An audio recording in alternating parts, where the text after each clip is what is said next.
여러분, 세상에서 한 생명이 태어난다는 것은 굉장히 놀랍고 신기한 일입니다. 2009년도 10월에 저희 집에 첫 아이가 생겼을 때 아직도 저는 그때의 감격과 기쁨이 아직도 생생합니다. 초음파 사진으로 만났던 그 콩알만한 크기의 생명이 10달을 꼬박 엄마 뱃속에서 지내다가 드디어 세상 밖으로 나왔을 때, 그리고 그 아이를 품에 안았을 때 말로 다할 수 없는 감격이 제 안에 있었던 것이죠. 우리가 시대를 뛰어넘어서 생명이 태어난다는 것은 그 자체로 경외감을 가지고 있는 것입니다. 오늘 말씀에 등장하는 아담과 하와도 아마 그런 마음이었을 것 같습니다. 특별히 오늘 아담과 하와에게는 그들의 그 부부에게 생명이 태어난다는 것은 그들에게는 더더욱 특별한 일이었습니다. 왜냐하면 사실 이들에게는 죄의 저주라는 어두운 꼬리표가 이 부부에게 달려 있었기 때문이죠. 여러분 아시듯이 사실 아담과 하와는 하나님의 축복과 사랑 속에서 시작했습니다. 그리고 하나님께서 이들을 하나님 자신의 형상으로 하나님 자신의 형상을 이들에게 담으시며 이들을 굉장히 특별한 존재로 하나님이 대우하셨고 그렇게 보셨죠. 그런데 그런 이들에게 뱀이 찾아와 유혹을 합니다. 선악과를 먹어도 돼. 너희가 그것을 먹으면 하나님처럼 될 것이다. 결국 이들이 그 선악과를 먹음으로 죄가 들어왔고, 이제는 그렇게 하나님의 한없는 사랑과 축복을 받았던 자들이 아니라 이제 하나님의 저주 가운데 놓이는 처지에 이르게 되었던 것이죠. 그런데 그렇게 비참해진 그 인간의 삶 속에 하나님께서 한 줄기 빛을 허락하셨는데, 그것이 우리 아까 읽었던 창세기 3장 15절의 말씀입니다. 잠깐 다시 한번 읽어볼까요? 창세기 3장 15절 같이 한번 읽어보겠습니다. 시작. 내가 너로 여자의 원수가 되게 하고 머리를 상하게 할 것이요 너는 그의 발꿈치를 상하게 할 것이니라 하시고. 이 말씀은 누구에게 한 걸까요? 14절을 보면, 요 바로 앞절 14절을 보면 여호와께서 뱀에게 이르시되, 그러니까 사실 이 말씀은요, 오늘 요 말씀은 하나님께서 뱀에게 내리신 저주였습니다. 이것이 뱀에게는 저주를 선포한 것이지만 범죄한 아담과 하와에게는 한 줄기 빛과 같은 복음이었다는 사실입니다. 보세요. 여기 지금 오늘 여기 말씀에 내 후손과 여자의 후손이 등장합니다. 여기서 내 후손은 누굴까요? 오늘 이게 누구에게 한 말씀이라고요? 뱀에게. 그러니까 내 후손은 누구죠? 뱀이겠죠. 뱀의 후손을 얘기하겠죠. 그러니까 이건 지금 뱀의 후손과 여인의 후손이 원수가 된다는 말씀이에요. 보세요. 뱀을 통해서 인간에게 저주가 들어왔는데 그 뱀이 여자의 후손을 어떻게 하겠대요? 발꿈치를 상하게 한대요. 여인의 후손의 위기 아닙니까? 그런데 중요한 건 여인의 후손은 비록 발꿈치가 상하기는 하지만 반대로 여인의 후손은 뱀의 후손에 뭘 상하게 한대요? 머리를 상하게 한다는 것이죠. 이걸 풀면 이런 거죠. 여인의 후손에게 발꿈치가 상하는 위기가 있을 수 있지만 결국에는 여인의 후손이 뱀의 후손의 머리를 상하게 하므로 누가 승리한다는 거예요? 여인의 후손이 승리할 거라는 암시가 담겨 있는 거예요. 지금 상황을 잘 생각해 보시죠. 지금 아담과 하와가 하나님의 심판과 저주라는 이 심각한 상황 속에서 전혀 뜬금없이 뱀의 후손과 여인의 후손에 대한 이야기는 무엇을 얘기하고 있는 걸까요? 사실 오늘 창세기 3장 15절은요, 사실은 성경 전체의 예고편과 같은 것입니다. 우리가 예고편 볼 때요, 예고편 보면 대충 그 내용 다 본 것 같죠? 예고편 보면서 이제 앞으로 이야기가 어떻게 진행될지 어렴풋하게 짐작할 수 있는 것처럼, 사실 오늘 여인의 후손과 뱀의 후손의 전쟁 이야기는 앞으로 성경에서 나오는 모든 이야기들의 방향을 결정해 주는 것입니다. 오늘 아담과 하와는 하나님의 심판과 저주 속에서 이 약속의 말씀을 받았습니다.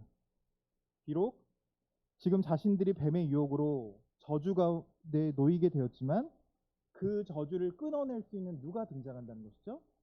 여인의 후손을 보게 된다는 것이죠. 여기서 뱀의 후손은 누군지 모르겠어요. 뱀의 후손은 아직은 퀘스천이에요. 아직 잘 모르겠지만 여인의 후손은 우리가 추측할 수가 있습니다. 여러분 누구로 추측되세요? 너무 급하게 예수님으로 가지 마시고요. 여기서 여인의 후손은 누구로 추측되십니까?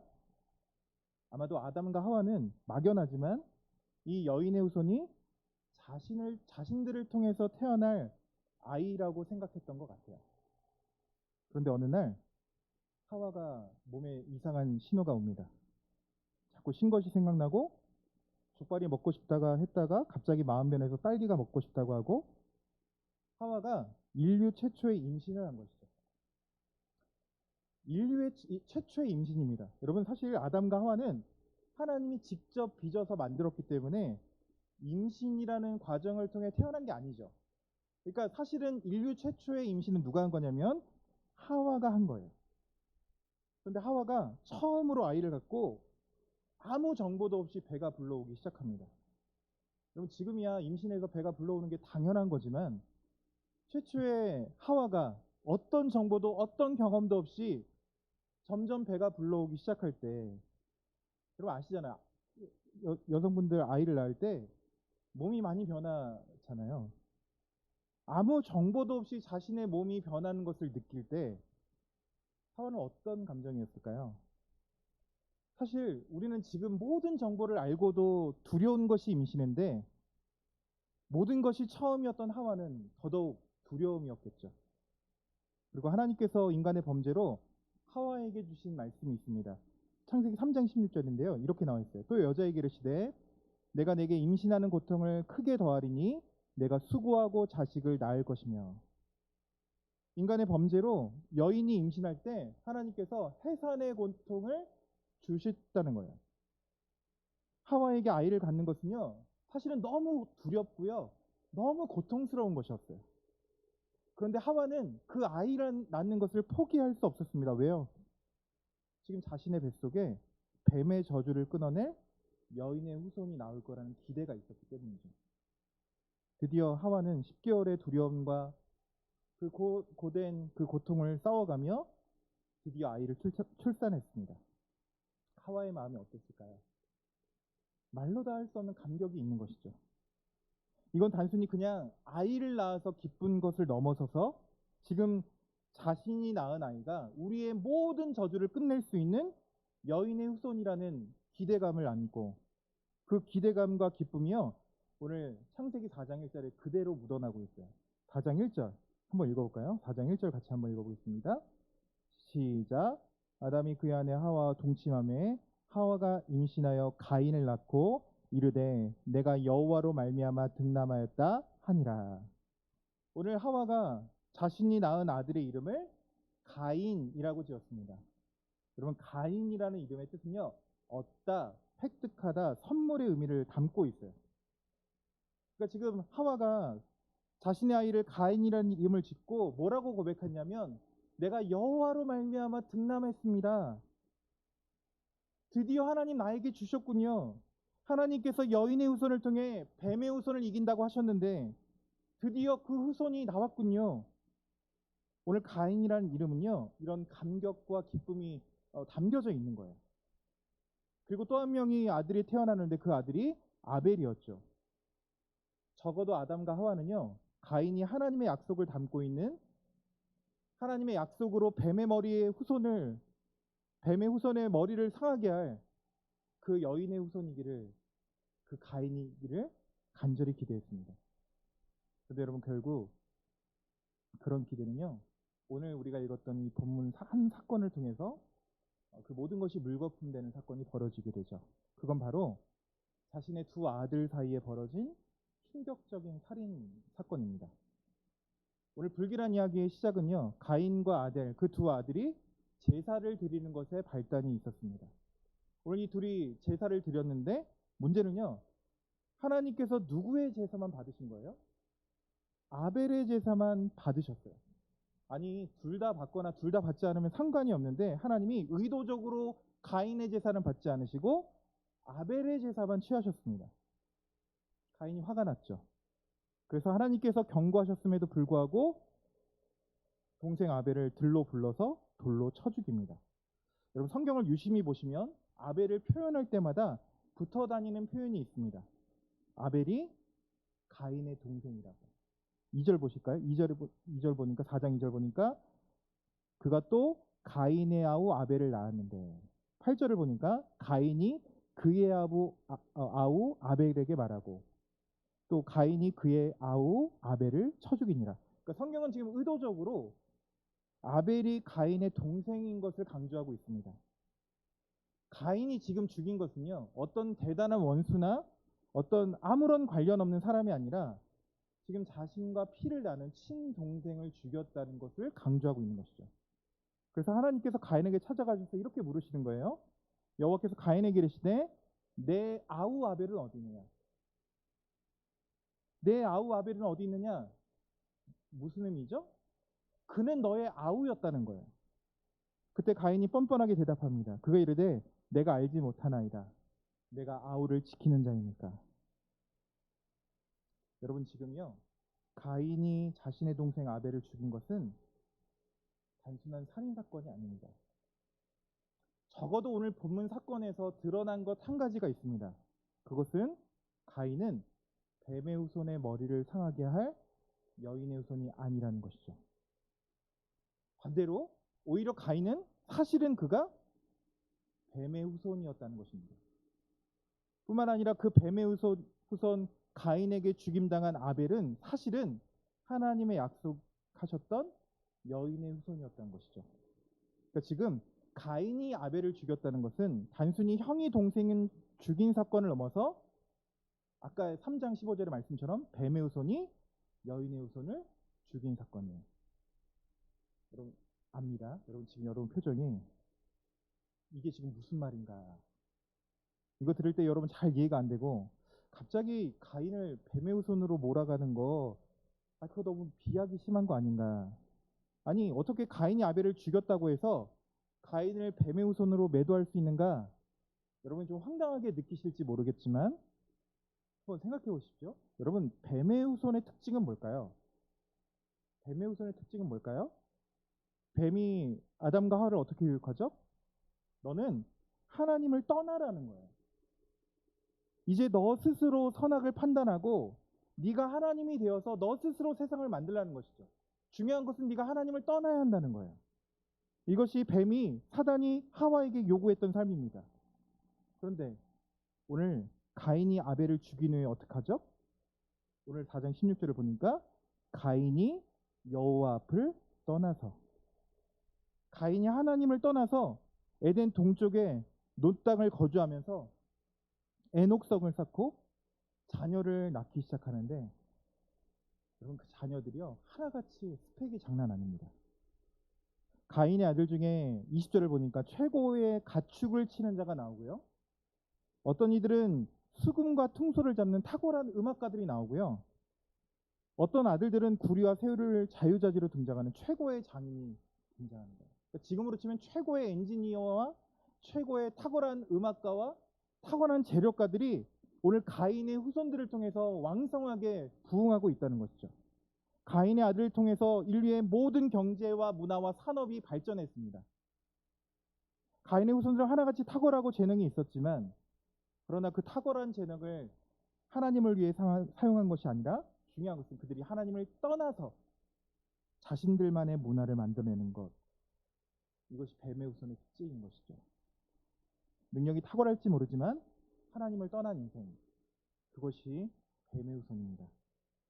그런 의미에서 본다면 가인은 철저하게 뱀의 후손이 되는 것이죠. 그에 반해 비록 가인에 의해 죽임당해 짧은 인생을 살았지만 믿음으로 하나님을 예배했던 아벨, 그가 바로 아담과 하와가 그토록 기다리던 여인의 후손입니다. 네, 여러분 결과를 한번 보세요. 지금 뱀의 후손이 여인의 후손을 죽였습니다.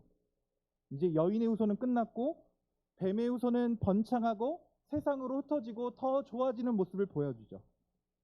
이제 세상은 뱀의 후손으로 가득할 것처럼 보여집니다. 그런데 그 흐름 속에 오늘 설교의 제목처럼 반전이 등장하는데 오늘 창세기 4장 25절부터 26절입니다. 창세기 4장 25절부터 26절 말씀 같이 한번 읽어볼까요? 시작.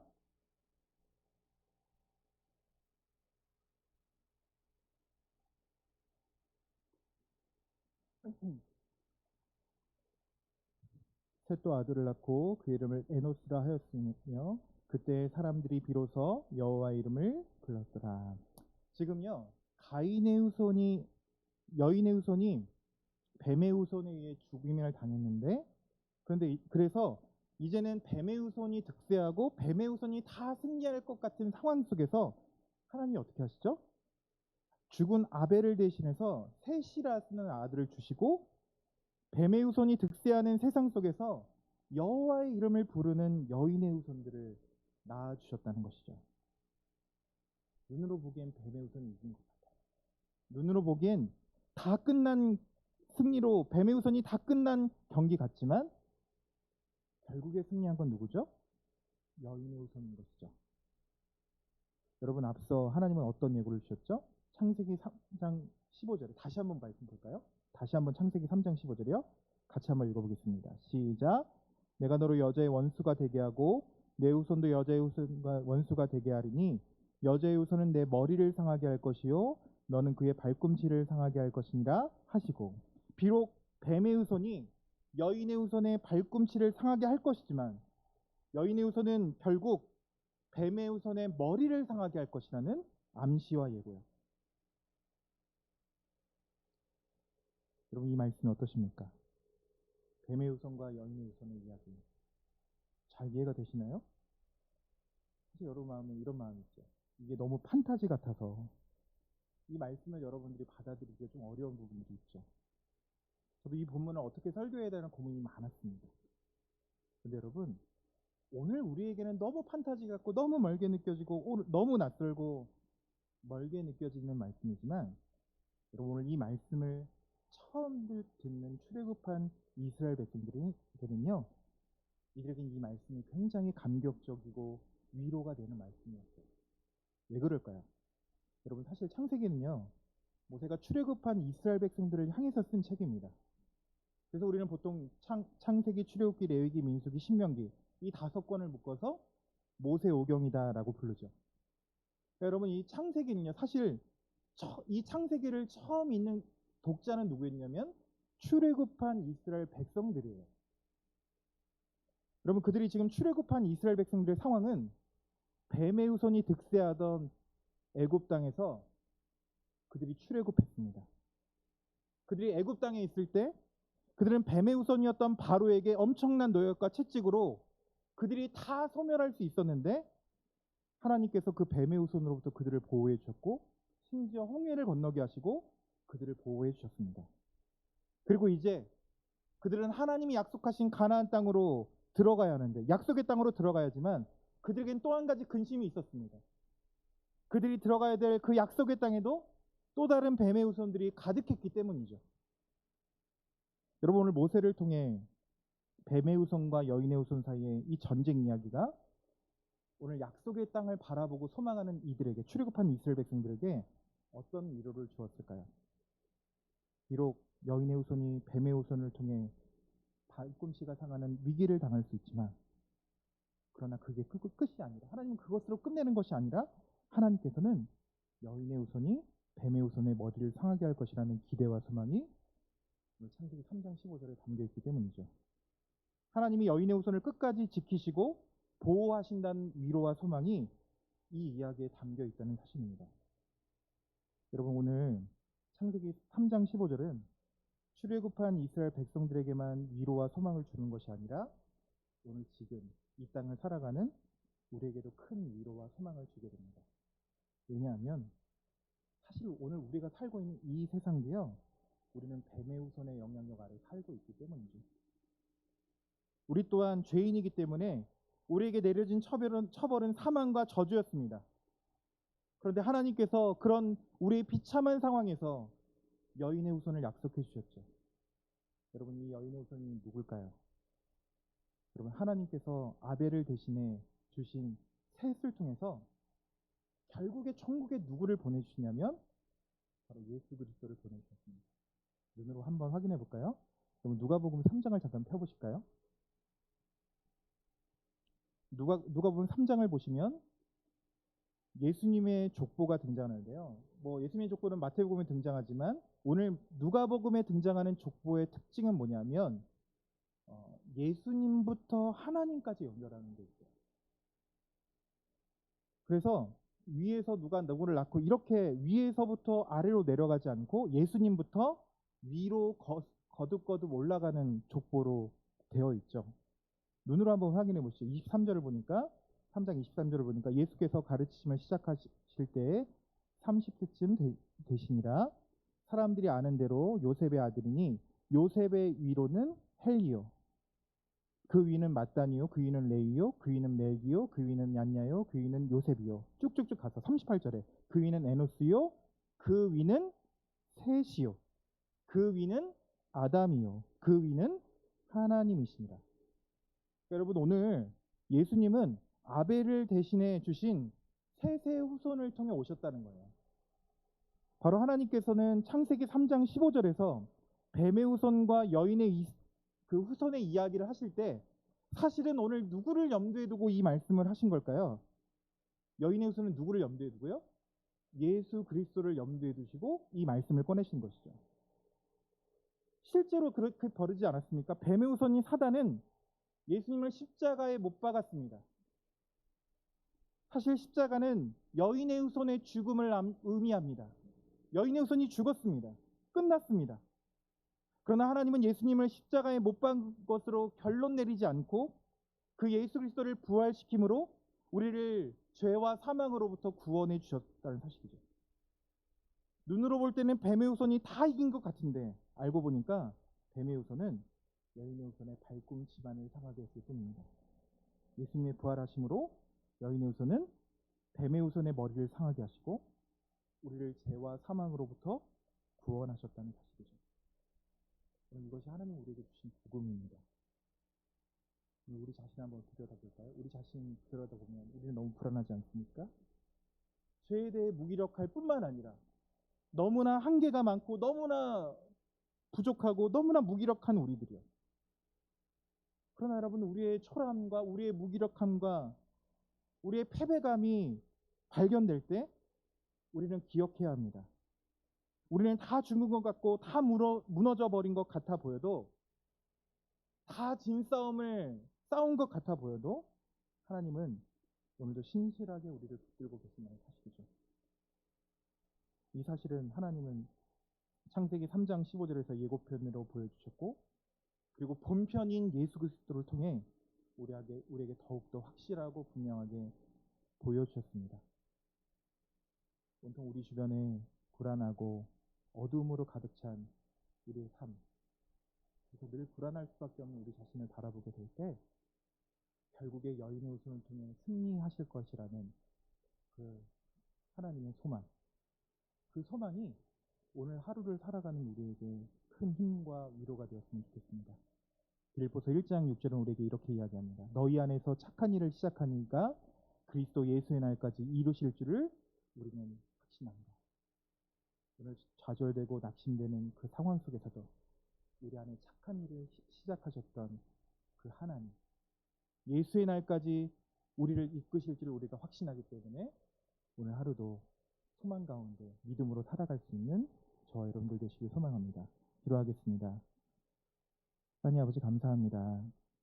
오늘 말씀을 통해 비록 여인의 후손 아벨이 가인에게 죽임당했지만 아벨을 대신해 다른 씨 셋을 허락하시고 하나님의 언약 백성이 끊이지 않도록 인도해 주시는 하나님의 신실하심을 또 한번 확인하게 됩니다.